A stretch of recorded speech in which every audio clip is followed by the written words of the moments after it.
Hey, everybody. Welcome back to Rockin' Recovery. Today, we got a special guest. He hiked the Appalachian Trail at 70 years old, and his name is Rand Timmerman. Let's welcome up Mr. Timmerman. Hey, Mr. Timmerman. Hi, how are you, Jay? I'm Thank you. doing well. How are you? I'm doing great. Yep, I'm glad to be All here. right. Thank So, if you just want to tell us your story, I will sit here and be amazed. you. Okay, well, that's great. Yeah, I'm 80 years old right now. I did hike the Appalachian Trail with my brother when I was 72, and we describe in the book how we did it, and then there's pictures. It's in a journal format, so if somebody reads the book, they can see where we started every day, where we ended up, what it looked like along the way. And then in every other chapter, I talked about my recovery, and then my brother had some. He was actually a bishop in the Mormon Church, so he was spiritual his own whole life. But when his wife Edie died, she left him with 7 kids, 27 grandchildren, and now 30 great grandchildren. And my brother was devastated, and he was the one that said, "I'm going to walk the Appalachian Trail." And I said, "You're nuts." This was in January of 2018, and Edie, his wife, died in November 17th, I believe, in 2017. So it's only been a few months, a couple of months. And I said, "Well, how are you going to do that?" And he said, on March 22nd, I'm going to drive down to Springer Mountain and start walking. Actually, he said I was going to take the bus. I said, "Well, that's pretty nuts." Anyway, so we ended up going together. But the book is called A Spiritual Passage because in addition to the trail, I talked about how I recovered. And then Ronnie's, that's my brother's name, how he dealt with the grief and things like that. And we had some pretty spiritual experiences on the trail. We had a lot of fun. We had a lot of pain, a lot of Oh, I bet. difficulties, all kinds of stuff. But and we trudged through that. But anyway, How so long did that take you? altogether about 5 months, but we had Oof. some. It took us 3 years, and I did not finish it. To be upfront about that, it's 2,200 miles long. It's 2,190 miles. It's Jesus. almost a 500,000 feet in elevation changes. Mm. It goes over 600 mountains. 300 of them are named.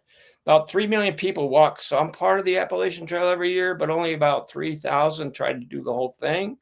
Wow. And of that, about 17% make it. So you're talking about 400 or 500 people a year average. So I fell down a rock slide on Mount Wilcox in Massachusetts, and I was really bad shape after that. We went back on a few weeks later. I did another 300 miles into the Whites and around Mount Washington. And then the pain went from 4 or 5 every day to 7, 8, 9, 10. Oof. And I could do it. So I ended up getting a hip replacement while my brother was finishing the trail with his oldest son. So I did not do the whole thing, but he did. And so that's that. But anyway, in the book, I described the first time I ever got drunk. I was 13 years old. Grew up in Adams, New York, which is very rural, upstate New York. At that time, more cows than people situation. And we were very, very impoverished. My father was a Mustang pilot in World War II, and he came back and married my mom, had me and then my brother. And then he got polio, and he was paralyzed from the waist down, and that made us super, super poor. I went to bed hungry every night. I did not wear clothes that somebody else had not worn out until I was about in my teens. And I hated that. And we went to this party, and I found a bottle of Jim Beam Mm. in the basement, hidden behind some studs. And me and another friend of mine who died 20 years ago of cirrhosis of the liver, I found Oof. it. And we started drinking it, and it was amazing.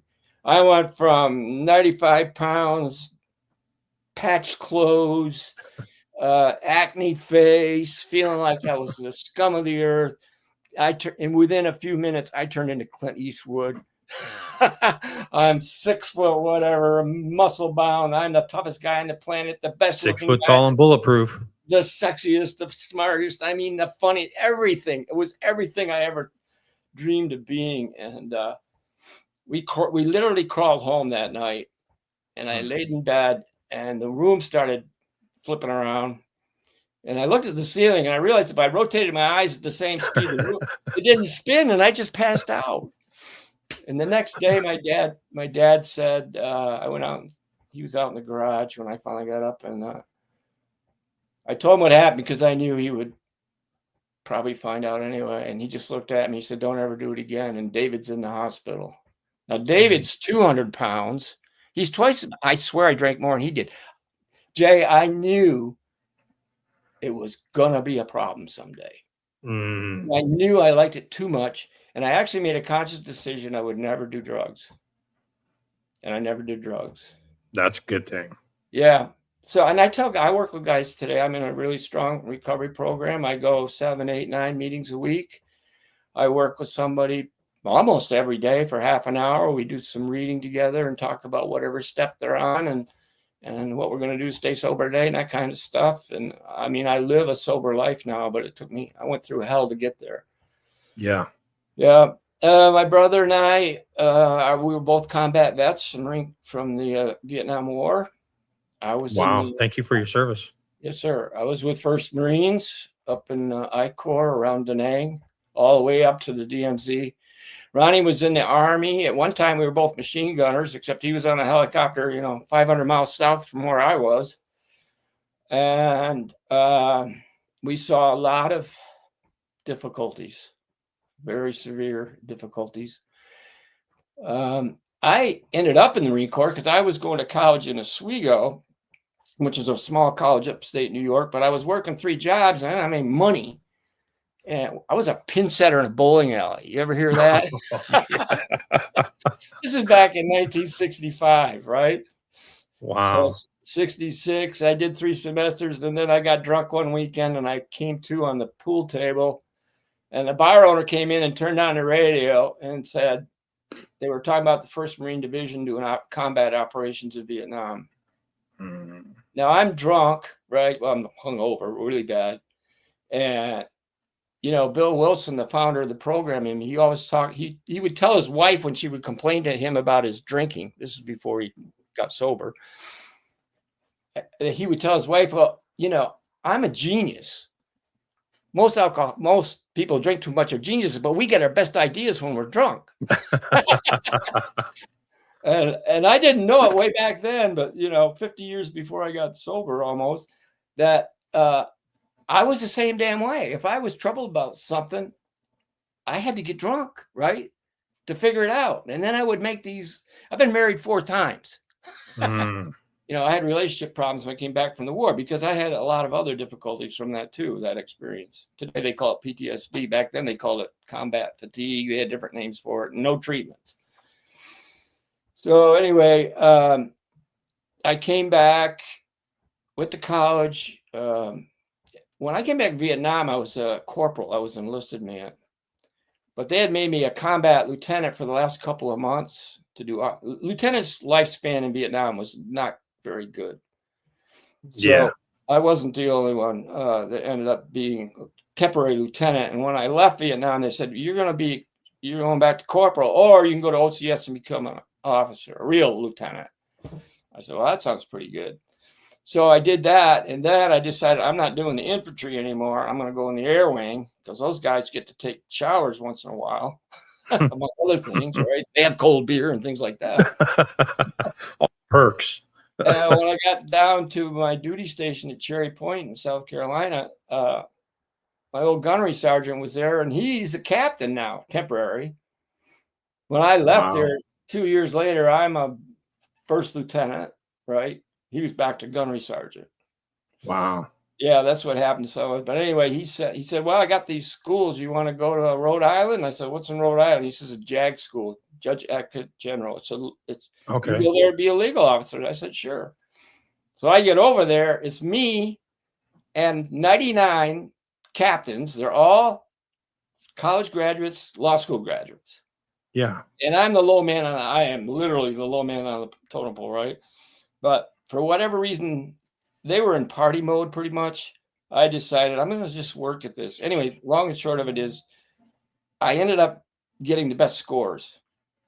I was the platoon. I was the class honor man, which really.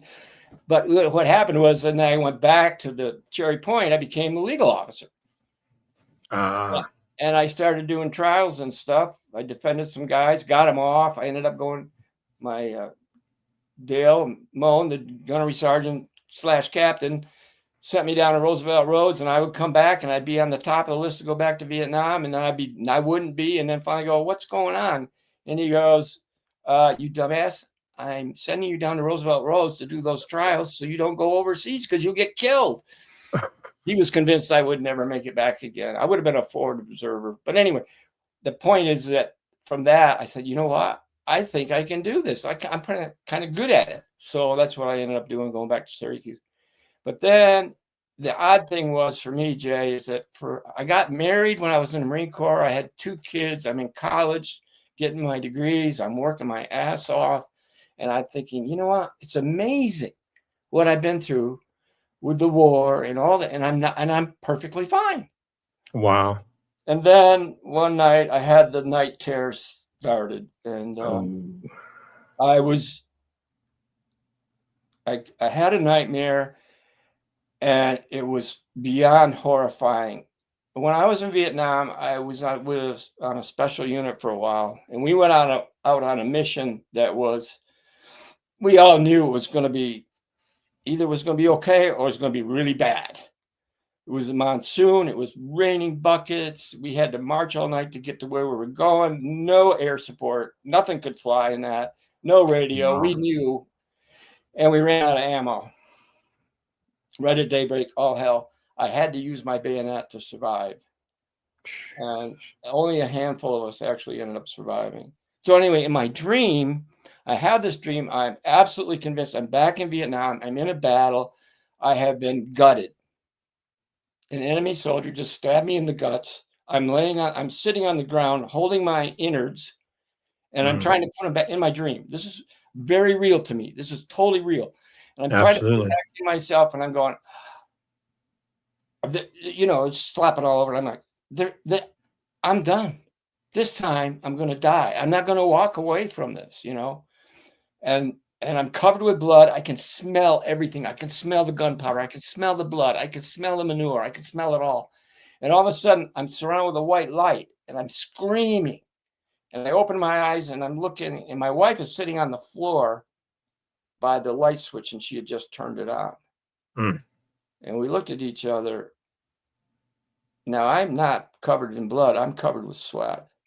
Yeah. The bed is destroyed. I have voided myself. It is filthy with my manure and my urine. So this is really right. And my wife and I are looking at each other, who aspirated herself and died a few years ago. She was one of us. She got treatment 100 times, but never took to the program. Kind of similar to your story, probably, in a way.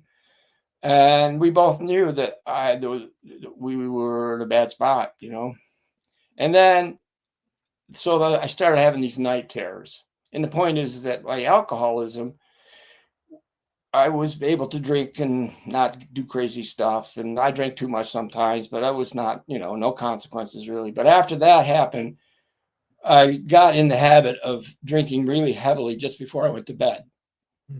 So you wouldn't have those terrors. Well, either you don't have them or you don't remember them, right? Or after a while, sometimes I could divert them. It's hard to believe, but I would be I'd be in the Marine Corps, we're doing something. I'm like, oh no, I know where this is going, right? And I could divert it sometimes or wake myself up. And then I would just be 4 o'clock in the morning. I'd go to work. And I did that for decades. And, but at the end of it, in my late 50s, early 60s, I had 4 daughters. One of them is a raging alcoholic. The other three fine.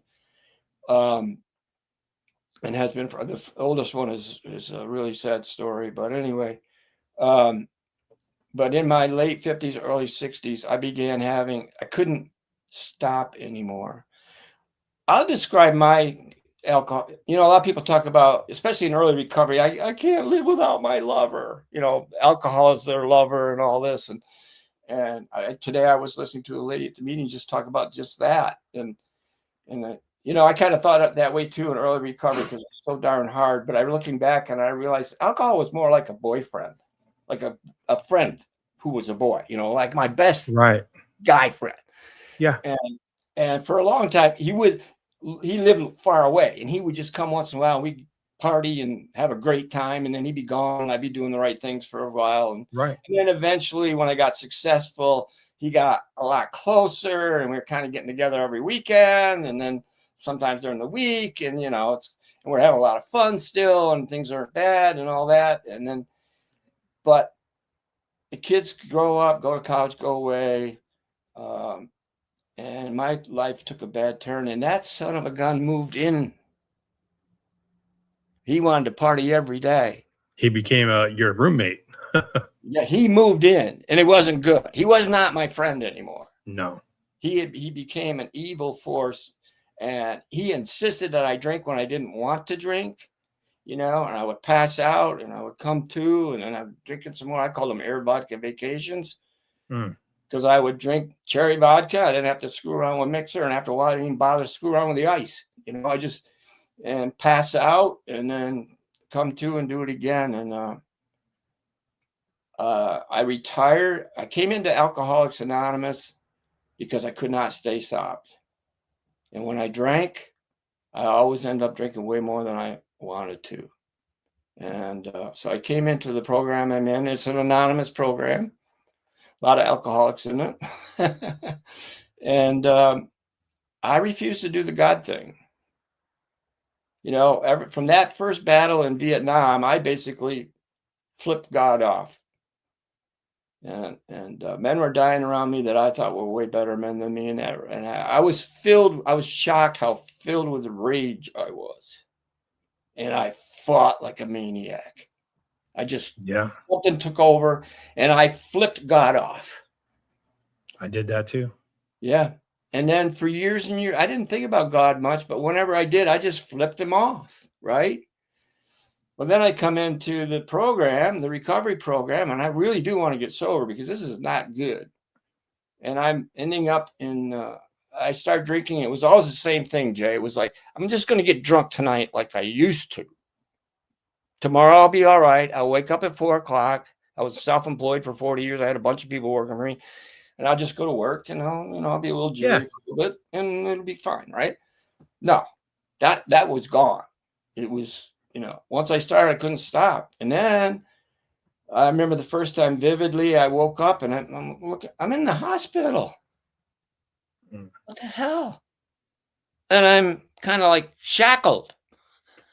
And there's an old lady sitting by the window with her hair in a bun, gray hair bun, reading a paperback. Nurse comes in, checks my vitals a couple times. I trying desperately. How? What? Where? What? How? What am I doing here? Yeah. Another lady comes in with her paperback book. They jovial for a few minutes. First one leaves. Second one sits down. She starts reading her paperback book. And then finally hours have gone by. I have no clue what I'm doing there. And I looked at her and I go, why are you here? Why am I here? Yeah, why are you here? And she goes, oh, honey, I'm here to keep you company. And my brain goes, she hasn't said one word to me. Yeah. Oh, you dumbass, you're on suicide watch. Oh, no. Yeah. Oh. You're on suicide watch. And I thought, well, this is an aberration. This will never happen again. It did. And eventually, my first visit with the VA, I was 66 years old, 67. And I went on one of these air vodka vacations and I made a phone call and I got a free ride in handcuffs to the VA center in Syracuse, New York. And they took me upstairs in handcuffs and I went through 3 doors and I'm locked up in a psych ward. And after 3 or 4 days, I realized they give you some stuff to make sure you don't have a seizure and things like Right. that. But after a couple of days, I realized I'm just drunk. These people are nuts. I mean, most of the people in there have serious psychological, right? Right. But I'll tell you what, it was a lot harder to get out those 3 doors than it was to get in.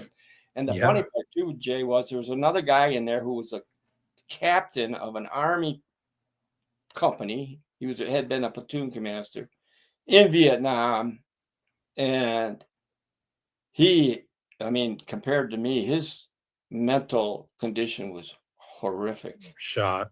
He was shot, and What they call it back in the day, shell shocked, probably. yeah, well, yeah, that Yeah. was like a World War II for Yeah. PTSD, but he never recovered. And the VA psych ward was it was a whole floor, and it had 2 hallways that crossed in the middle, so it made basically a big, like that. Yeah. And he and I mean, literally after breakfast, we would start walking those hallways, and we would just walk the whole thing, turn around, do it the other way, repeat. We did it all day long. I probably was walking 20, 30 miles in there with him Wow. and talking to him and everything. And I realized he didn't make it. I knew he couldn't. His brain could not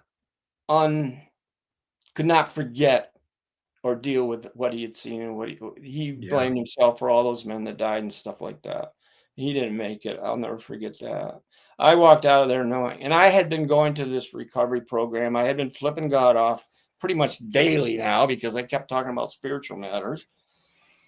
And I actually retired because I realized I didn't want to screw up I had had a great career. I really did. I was a litigator. I was in court almost every day. And I had a Right. really great career. I had never drank on the job or anything like that.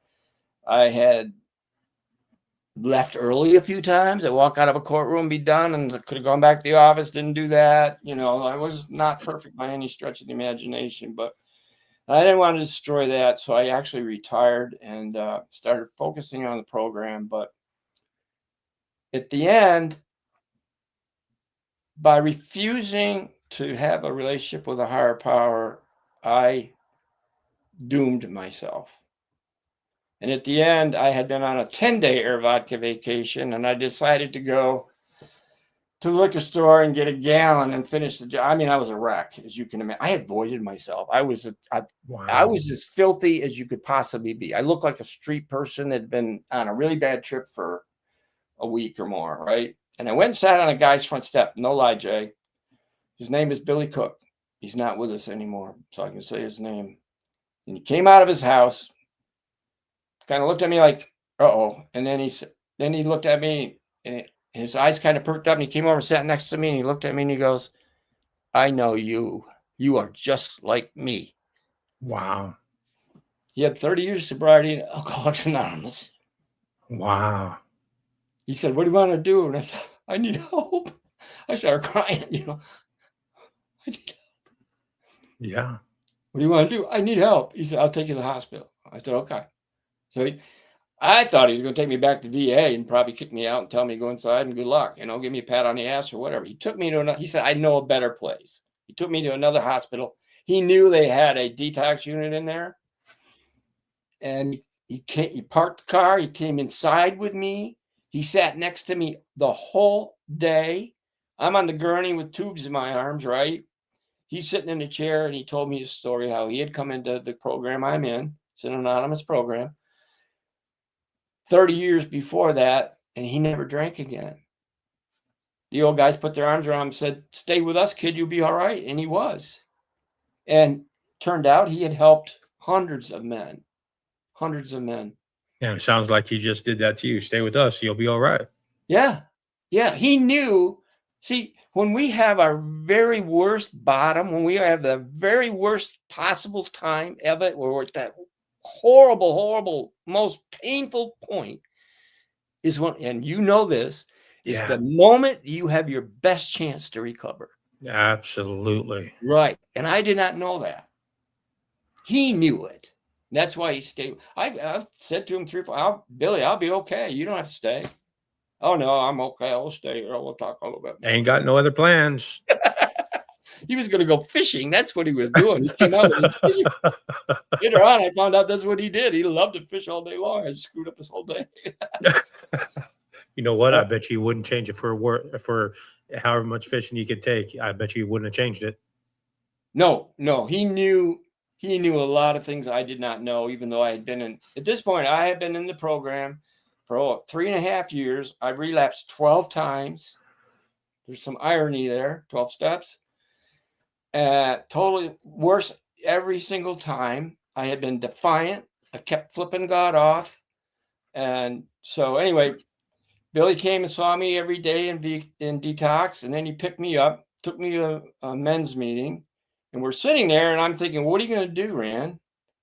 And I'm thinking, I'm going to read the big book again. I've already read it like 5 times front to back because I'm a smart guy. Yeah. I'm going to figure this out on my own, and I don't need God. I'll just figure it out, right?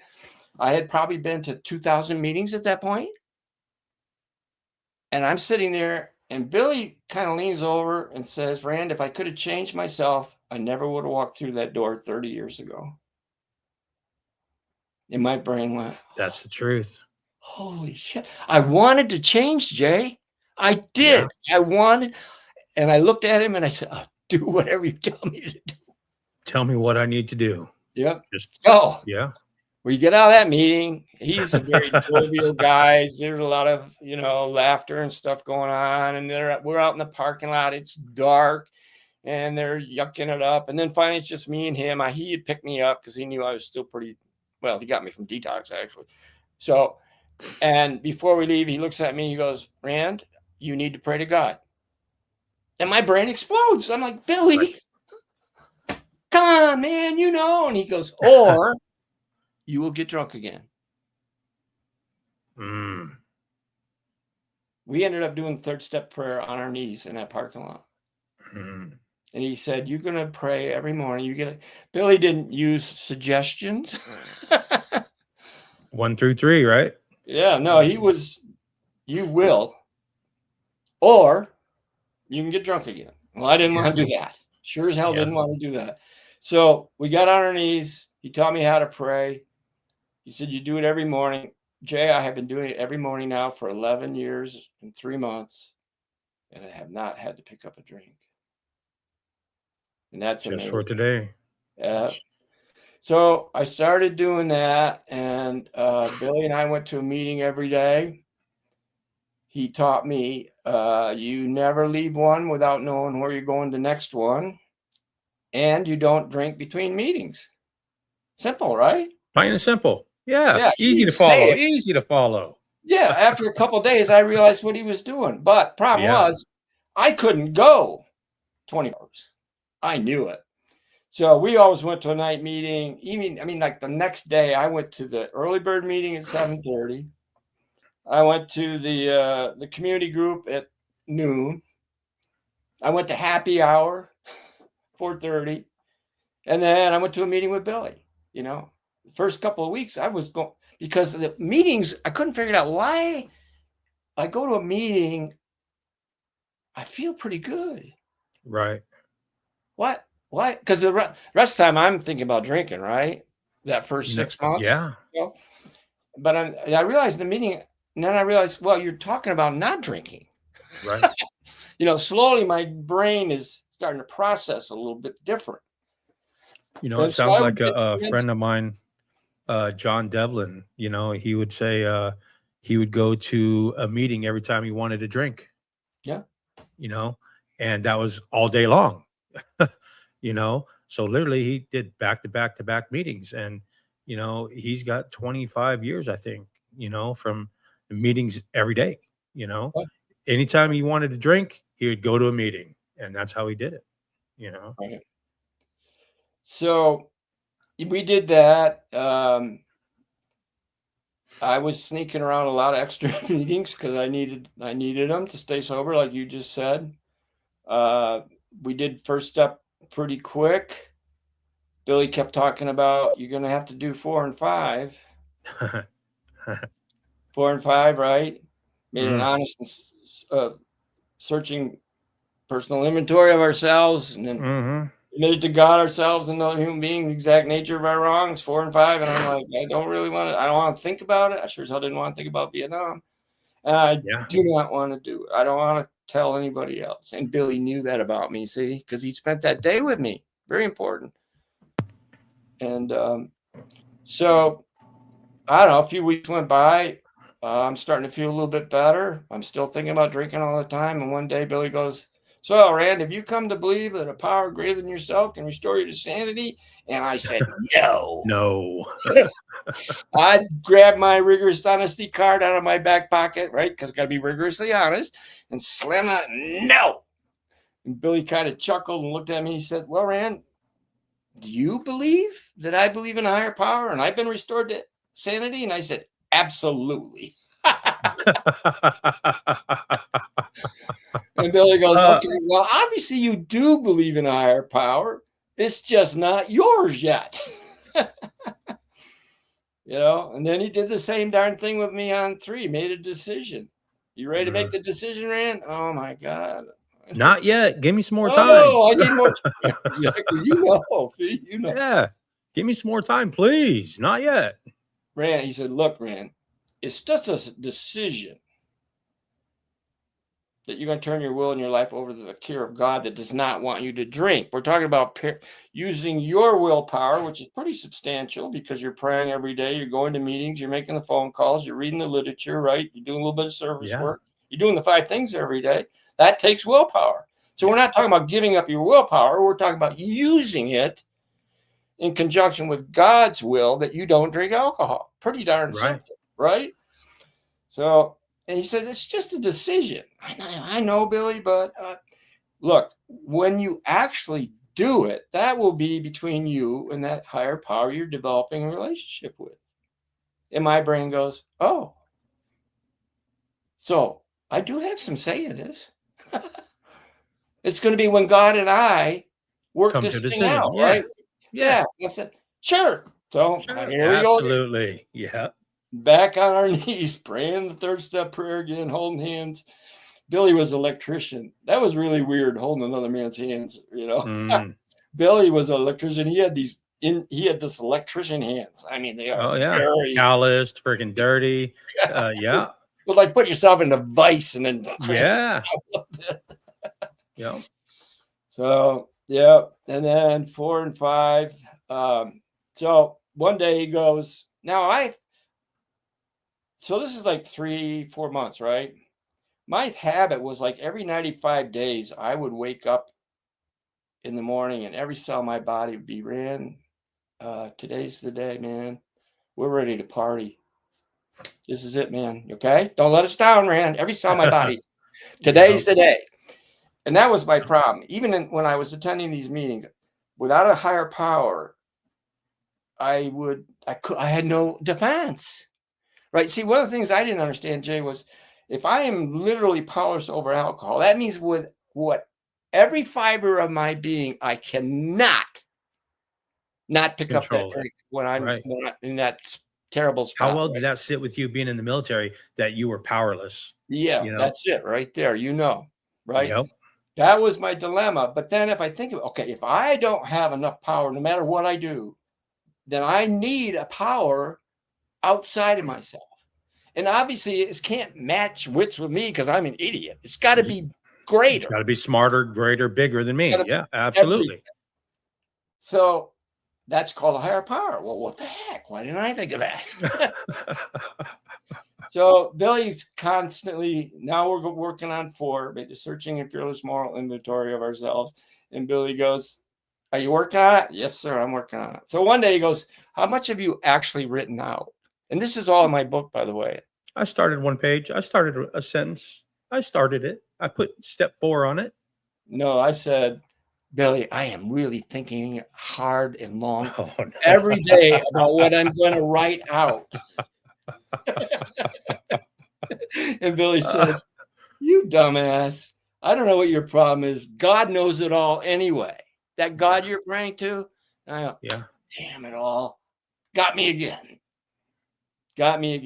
And I had no problem after that. I sat down, wrote it all out in a couple of weeks. drive over to his house. We're gonna do my fifth step, and thunderstorm comes up, and I want to drink so bad. Oh my God. And I had a couple episodes. Okay. I'm going to back up a little bit for a second. So I had done the first three. We're doing this whole 4, 5 thing.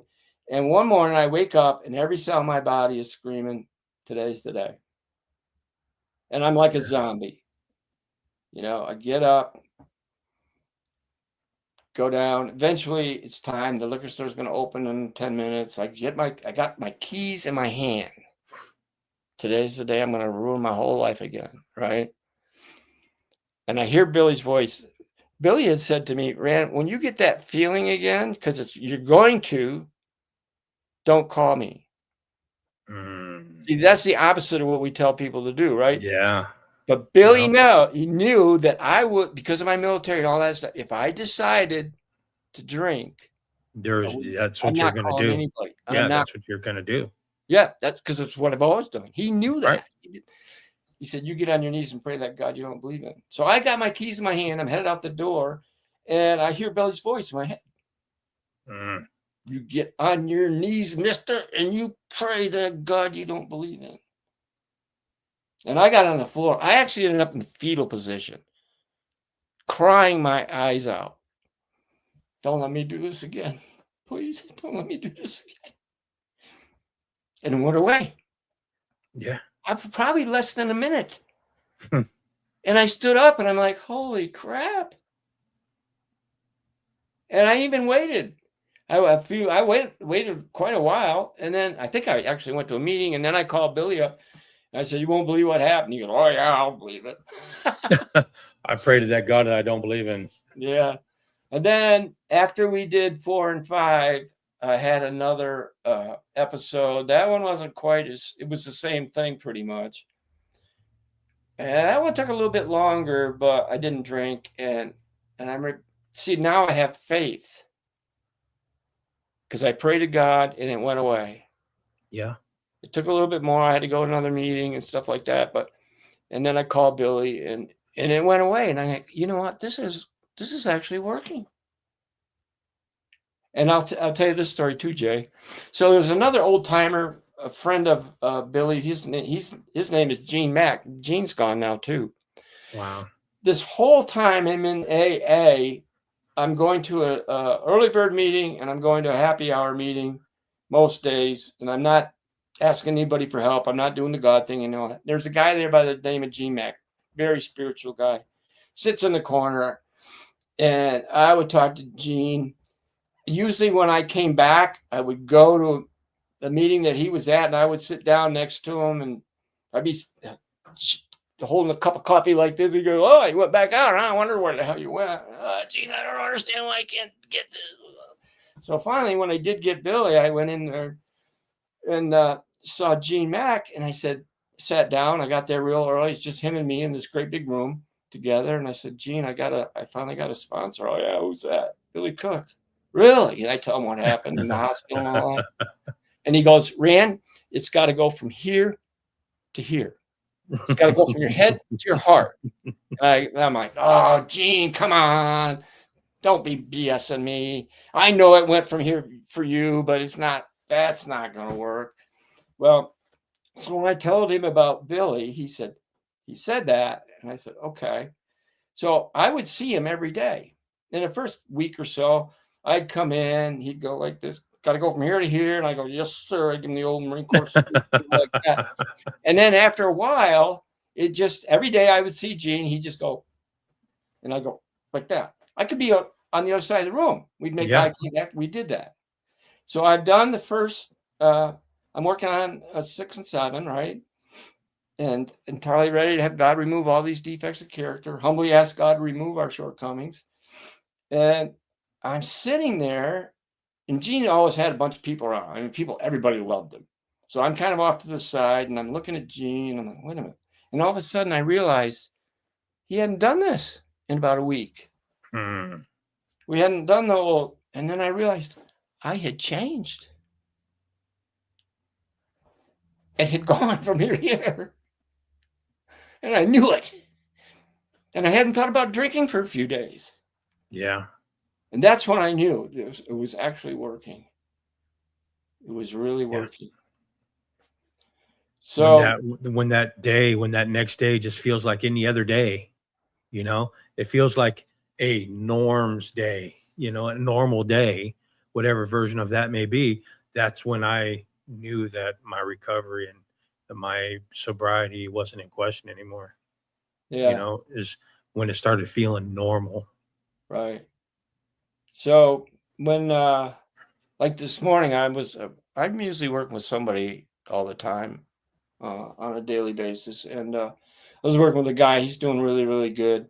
We're getting ready to do his fifth step. And and I looked at him, and he was talking about, he was having a little bit of a doubt, moment there about this whole deal and stuff. He was being very honest with me. And I said, "Well, you like it, right?" And he said, "Yeah, I like coming to meetings, stuff like that." So I said, "So why are you coming here? Why do you think you're coming here and doing this with me and so on?" And he says, "Well, yeah, because actually I kind of enjoy it. I like it." So I said, "So what you're telling me is you get to come. You it's not like you have to, right, anymore. You've changed. You've gone from I have to go or I'll drink today. You've gone to no, I get to go. I You want to get to go." go. Yeah. Yeah. So it was kind of like that, right? You make that transition. In the big book that we read has all of our uh, guidance and how to do the thing, so on. It says we will be transformed. That's part of the transformation. And it Right. never stops if you keep going. It never No, stops. you're always going to grow. You're always going to grow. Right. Yeah. So, yeah. And like I said, I did it write about it just quite a bit in the book. Um, it is called a spiritual passage. I wanted to talk about that a little bit, if it's okay. Absolutely. Yeah, so, I was actually working with guys on the mountain on the program when I walked the Appalachian Trail, but the problem is you don't have cell service a lot. Mm-hmm. And Billy had a couple suggestions. One was that I memorize all the readings that we do. We do a preamble, how it works, the traditions, and the promises. They were standard readings in most of the programs, and so I memorized. You said you got a pretty good brain there. Why don't you use it? So every morning on the trail, I would say the readings in my mind. I would pick a room, and I would knew the people in it. We would pick a topic, and I'd have a meeting. It was the best part of every day. It felt like I was walking, mile and a half, whatever, in the mountains, like my feet were hardly touching the ground. And the other thing he told me to do, he says, have the guys that you work with call you, at a set time and make sure your phone is on, right? Right. So I started doing that. Well, one night we were actually in the Smoky Mountains, and my brother and I did not hike together. I have an artificial knee, and my right leg is half-inch shorter than my left, so I limp and I can't keep up with him anyway.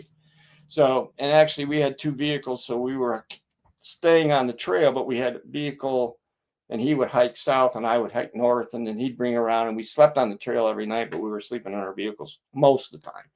There's Okay. other sections where you have to do a full pack, but that's how we did it.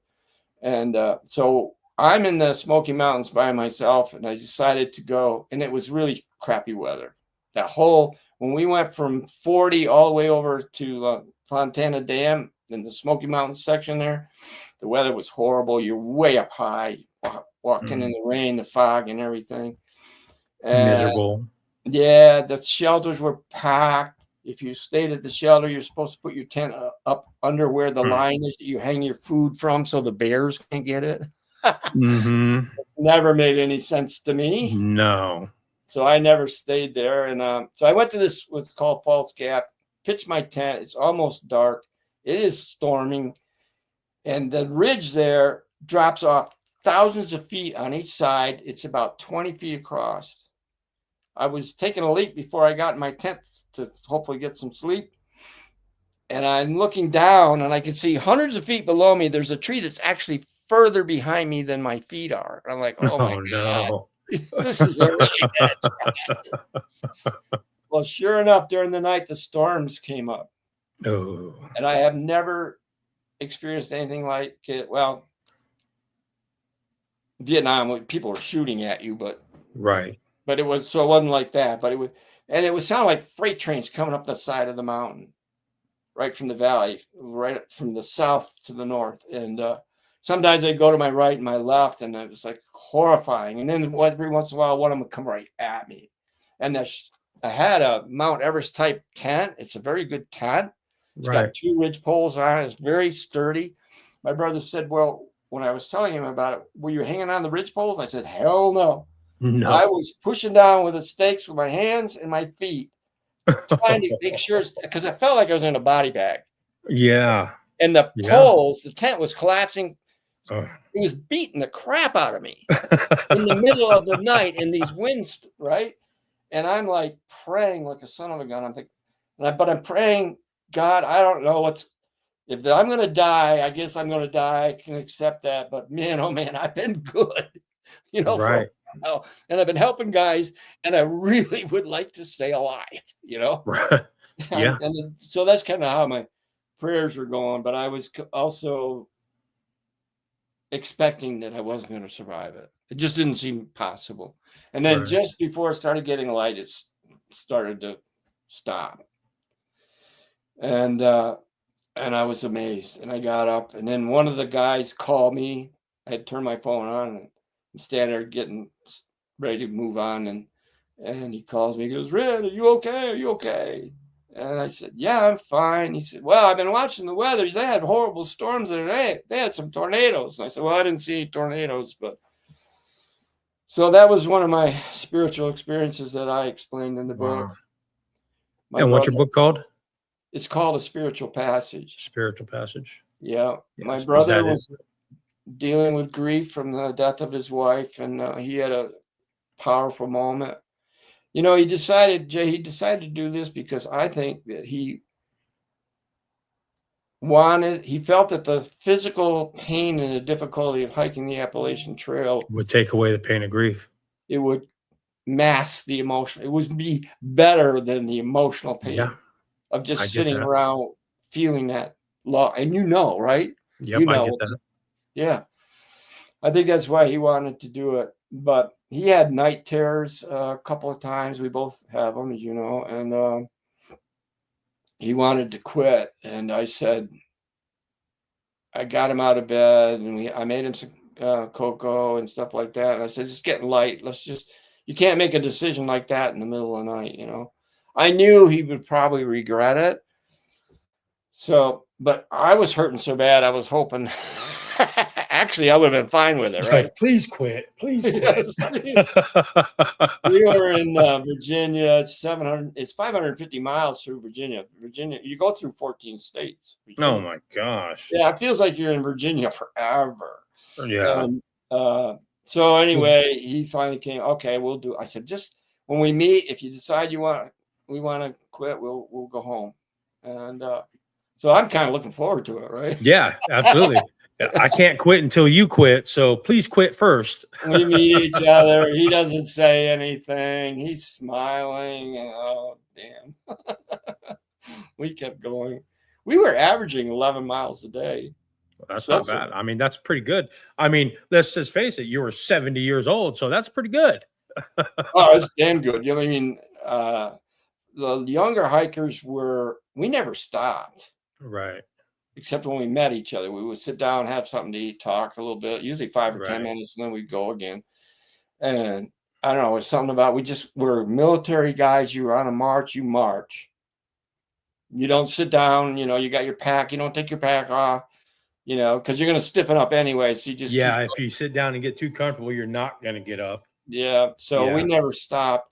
And the young guys and girls, about half the hikers in the first half of it are women. A lot of women, and they would fly by us, and then they would stop, and I would pass them, and then they'd fly by again. And usually we were hiking 7 or 8 hours, right? You can only go a mile and a half in miles. I mean, it's very hard. It is. I grew up in the mountains of Colorado, so we loved the mountains, but those are a total different mountain. They're still high up, but and they're higher than I think the Appalachian Trail. Right. Most of them are. Yeah. It's just crazy up there, though. Nothing like, I mean, there's the Continental Divide. I mean, I've been high up Pikes Peak. I've been on some of the 14ers, but I can't imagine walking from Georgia to Maine. And it was funny because I would going down because of my knees and everything was a lot harder than going up. I can go up all day long, not fast, but I can go up all day long, trudge, right? But going down, I would be looking, I'm like, oh my God, this, because it hurts so much, especially in your knees. And you got the poles and you're using that in your arms and stuff. And I would be going down the mountain and I'd be praying, God, just give me 100 yards flat. Just 300 feet. Or just 100 feet, and just some flat, right? And I would get down, and it'd be like 10 feet up the next one. That's the way a lot of it is.